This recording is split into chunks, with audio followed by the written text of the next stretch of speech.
नमस्ते दोस्तों। आज हम बात करने वाले हैं स्टॉक मार्केट के एक बड़े उतार चढ़ाव के बारे में जिसने बहुत से इन्वेस्टर्स का ध्यान खींचा है। जी हां, हम बात कर रहे हैं भारत हेवी इलेक्ट्रिकल्स यानी BHEL के शेयर्स की, जो आज सुबह लगभग 8% तक लुढ़क गए। तो क्या हुआ और आपको आगे क्या करना चाहिए? चलिए सीधे मुद्दे पर आते हैं। सुबह के ट्रेडिंग में BHEL के शेयर्स 319.20 रुपये के क्लोज से गिरकर लगभग 295 रुपये तक पहुंच गए, यानी 7.6% की तेज गिरावट। लेकिन 9:20 AM तक शेयर्स थोड़े रिकवर हुए, लगभग 304.50 रुपये पर ट्रेडिंग कर रहे थे।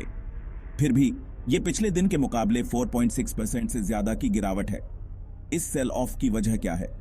सब कुछ BHEL की लेटेस्ट क्वार्टरली रिपोर्ट पर टिका है। कंपनी को रेवेन्यू में मामूली बढ़ोतरी तो दिखी, लेकिन नेट प्रॉफिट उम्मीद के मुताबिक नहीं रहा, जिससे कुछ इन्वेस्टर्स और एनालिस्ट्स निराश हुए। अब बात करते हैं एक्सपर्ट्स क्या कह रहे हैं। उदाहरण के लिए कोटक इंस्टीट्यूशनल इक्विटीज ने BHEL पर अपनी सेल कॉल बरकरार रखी है। फेयर वैल्यू को 70 से घटाकर 75 रुपये कर दिया है। वो रेवेन्यू और EBITDA में उम्मीद से कम ग्रोथ का हवाला देते हैं।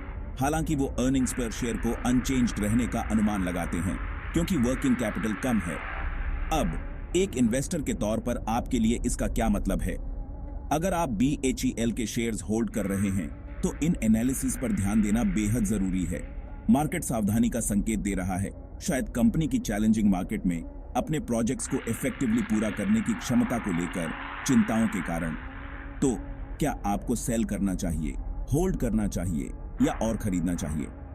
अगर आपको कंपनी के लॉन्ग टर्म पोटेंशियल पर भरोसा है और आप थोड़ा उतार चढ़ाव झेल सकते हैं, तो होल्डिंग शायद आपके लिए बेहतर रहेगा। लेकिन अगर आप और गिरावट से डरते हैं या लॉसेस कम करना चाहते हैं, तो सेलिंग ज्यादा सुरक्षित ऑप्शन हो सकता है। जो लोग इसे खरीदारी के मौके के तौर पर देख रहे हैं, वो ये सुनिश्चित करें कि आप इसमें शामिल जोखिमों को समझते हैं और शायद कंपनी की स्ट्रैटेजी और मार्केट कंडीशंस में स्टेबलाइजेशन या पॉजिटिव बदलावों के संकेतों का इंतजार करें। याद रखिए, इन्वेस्टिंग का मतलब है अपने फाइनेंशियल गोल्स और रिस्क टॉलरेंस के हिसाब से सोच समझकर फैसले लेना।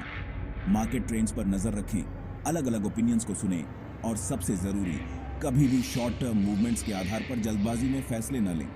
आज सुनने के लिए शुक्रिया।